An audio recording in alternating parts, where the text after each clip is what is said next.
Hi friends, welcome to Jo's kitchen. நீங்கள் இன்னும் நம்ம ஜோஸ் கிச்சன் சேனலை சப்ஸ்கிரைப் பண்ணலையா? சட்டுன்னு சப்ஸ்கிரைப் பண்ணிவிட்டு லைக் பட்டனையும் ஹைட் பட்டனையும் தட்டி விட்டுட்டு வாங்க வீடியோக்குள்ளே போகலாம்.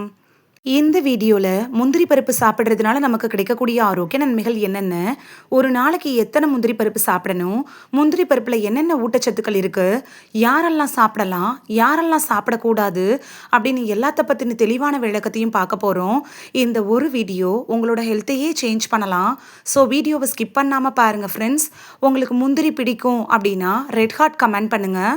ஃபர்ஸ்ட்டு 100 கிராம் முந்திரி பருப்பில் இருக்கக்கூடிய ஊட்டச்சத்துக்கள் என்ன அப்படின்னு பார்க்கலாமா?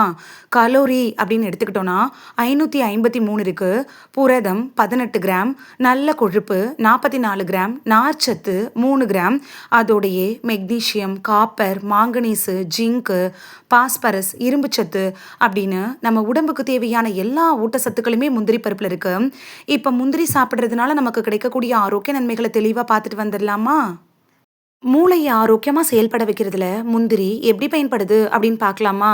முந்திரியில் மெக்னீஷியம், நல்ல கொழுப்புக்கள்லாம் இருக்கிறதுனால நினைவாற்றலை அதிகரிக்குது, கான்சன்ட்ரேஷன் பவரை இம்ப்ரூவ் பண்ணுறதுக்கு உதவியாக இருக்கும்.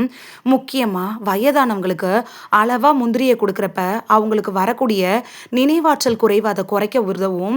எப்படின்னு பார்த்தீங்கன்னா, வயசு அதிகரிப்பின் காரணமாக அவங்களோட பேரை கூட அவங்க மறந்துடுவாங்க. அந்த அளவுக்கு நினைவாற்றல் ரொம்ப கம்மியாக ஆரம்பிக்கும். அந்த மாதிரி டைமில் நீங்கள் அளவோட முந்திரி பருப்பை கொடுக்குறப்ப இன்னும் நினைவாற்றல் குறையிறது அது தடுக்கிறதுக்கு உதவியா இருக்கும். நம்ம உடம்புக்கு தேவையான எனர்ஜியை கொடுக்கறதுக்கு முந்திரி எப்படி பயன்படுது அப்படின்னு பார்க்கலாமா? காலையில் நேரத்தில் நீங்கள் ஒரு 5 முந்திரியை சாப்பிட்டீங்கன்னா அந்த நாள் முழுக்க சுறுசுறுப்பாகவும் ஆக்டிவாகவும் உங்களோட வேலைகளை செய்வீங்க. விளையாட்டு வீரர்கள், நிறைய உழைப்பு செய்கிறவங்க, விவசாயிகள், உடற்பயிற்சி செய்கிறவங்களாம் காலையில் முந்திரி பருப்பு எடுத்துக்கிறப்ப அது உங்களோட உடம்பை ஆரோக்கியமாகவும் சுறுசுறுப்பாகவும் எனர்ஜெட்டிக்காகவும் வச்சுருக்கிறதுக்கு உதவியாக இருக்கும். எலும்புகளை வலுவாக்குறதுல முந்திரி எப்படி பயன்படுது அப்படின்னு பார்க்கலாமா? முந்திரியில் மெக்னீஷியம், பாஸ்பரஸ், கால்சியம் இது எல்லாமே இருக்குங்க. இது என்ன பண்ணுன்னா எலும்புகள், பற்களோட வலிமைக்கு ரொம்பவே உதவியாக இருக்கும். முக்கியமாக பார்த்தீங்கன்னா பெண்களுக்கு மெனோபாஸ் காலம் அப்படின்னு சொல்லுவாங்கல்ல, அதாவது பீரியட்ஸ் நின்று போகிற காலத்தில் எலும்பு சார்ந்த பிரச்சனைகள், ஆஸ்டியோபராசிஸு, கைவலி, கால்வலி, இடுப்பு வலி இது மாதிரியான பிரச்சனைகள்லாம் வரும். அந்த டைமில் நீங்கள் முந்திரி பருப்பு அளவாக எடுத்துக்கிறப்ப அது எலும்புகளை வலுவாக்கும், ஹார்மோன் மாற்றங்களை சரி செய்யறதுக்கும் உதவியா இருக்கும். சருமம், தலைமுடியோட ஆரோக்கியத்துக்கு முந்திரி எப்படி பயன்படுது அப்படின்னு பார்க்கலாமா? முந்திரியில் இருக்கக்கூடிய விட்டமின் இ, காப்பர்லாம் கொலாஜன் உற்பத்திக்கு உதவியாக இருக்குதுங்க. இப்போல்லாம் 40 வயசை கடந்துட்டாலே கொலாஜன் உற்பத்தி அப்படிங்கிறது ரொம்ப கம்மியாக ஆரம்பிக்குது. அதனால வயசான தோற்றம் வர ஆரம்பிக்குது.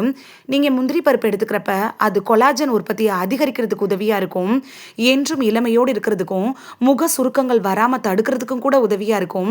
உங்கள் வயசு இத்தனை தான் அப்படின்னு நீங்களே சொன்னால் கூட யாரும் நம்ப மாட்டாங்க. அந்த அளவுக்கு இளமையோடும் ஆரோக்கியத்தோடு இருக்கிறதுக்கு முந்திரி பருப்பு அப்படிங்கிறது உங்களுக்கு ரொம்பவே யூஸ்ஃபுல்லாக இருக்கும். அது மட்டும் இல்லாமல் முந்திரியில் விட்டமின் இ இருக்கிறதுனால இது ஸ்கின்னுக்கு ஒரு நல்ல க்ளோவை கொடுக்கும், முகப்பருக்கள் வராமல் தடுக்கும்.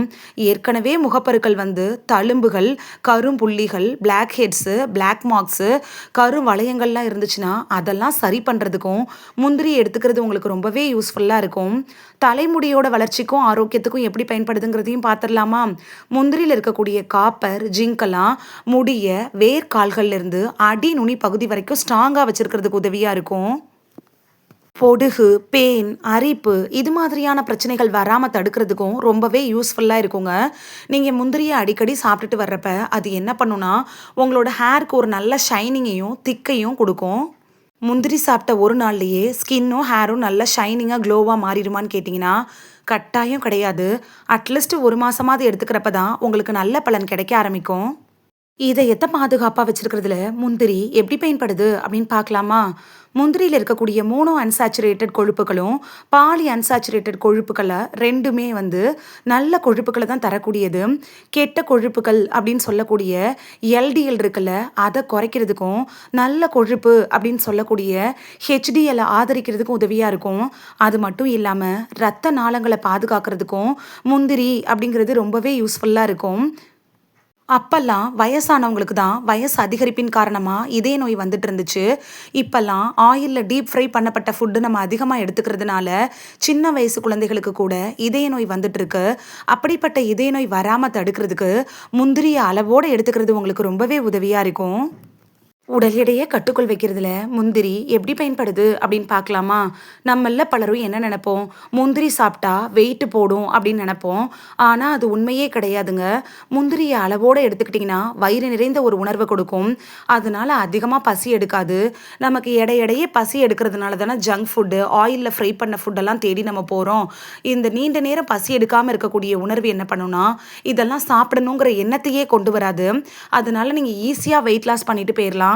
அதே போல மெட்டபாலிசம் லெவலையும் இன்க்ரீஸ் பண்றதுனால வெயிட் லாஸ் பண்றவங்க உங்களோட டயட்ல அளவோட முந்திரி எடுத்துக்கிறப்ப நீங்க ஈஸியா வெயிட் லாஸ் பண்ணிக்கலாம். ரத்த சோகையை ஓட ஓட விரட்டுறதுல முந்திரி எப்படி பயன்படுது அப்படின்னு பார்க்கலாமா? முந்திரியில் இருக்கக்கூடிய காப்பர், அயன்லாம் ரத்த சிவப்பணுக்கள் உருவாகிறதுக்கு உதவியா இருக்குது. குறிப்பா ரத்த சோகை அப்படின்னு சொல்லக்கூடிய அனிமியாவால் பெண்கள் தான் பாதிக்கப்படுறாங்க. இதனால மயக்கம், நடுக்கம், தலை சுற்றல் இது மாதிரியான பிரச்சனைகளும் வருது. நீங்க முந்திரியை அளவோடு எடுத்துக்கிறப்ப அது உடல்ல ஹீமோகுளோபின் லெவலை இன்க்ரீஸ் பண்றதுக்கு உதவியா இருக்கும். குறிப்பா கர்ப்ப காலத்தில் இருக்கக்கூடிய பெண்கள் முந்திரியை பயன்படுத்துறப்ப அவங்களுக்கு அனீமியா பிரச்சனை வராமல் தடுக்கிறதுக்கு உதவியாக இருக்கும். இருந்தாலும் கர்ப்பிணிகள் டாக்டர்கிட்ட அட்வைஸ் வாங்கிட்டு அதுக்கப்புறமா முந்திரி பருப்பு எடுத்துக்கிறது ரெட்டிப்பு பலனை தருங்க. ரத்த சர்க்கரையை கட்டுக்குள் வைக்கிறதுல முந்திரி எப்படி பயன்படுது அப்படின்னு பார்க்கலாமா?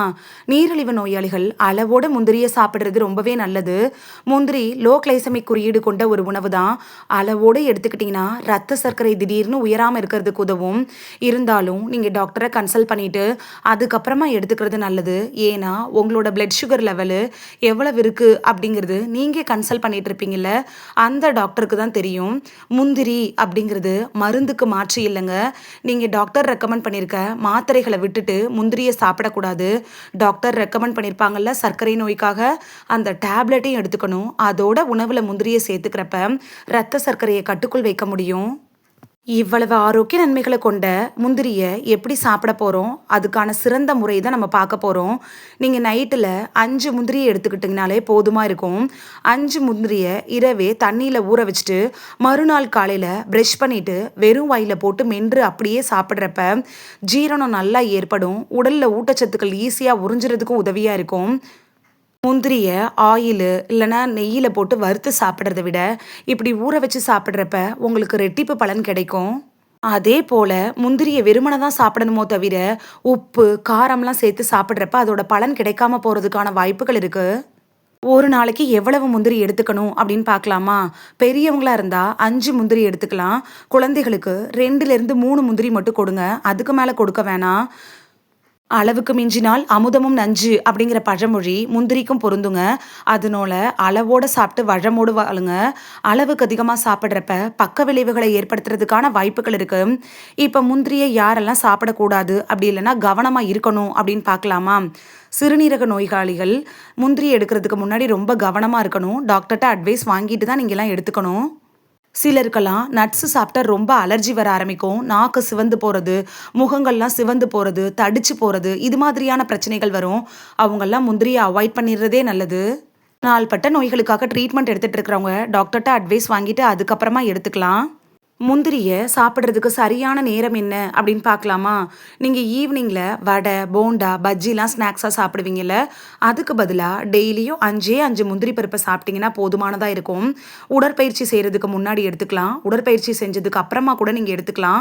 இதுதான் உங்களுக்கு சரியான நேரம். மோஸ்ட்லி நைட்டு சாப்பிட்றத அவாய்ட் பண்ணிடுங்க. நைட்டு முந்திரி எடுத்துக்கிறப்ப சிலருக்கெல்லாம் செரிமான பிரச்சனைகள் இருக்கும்.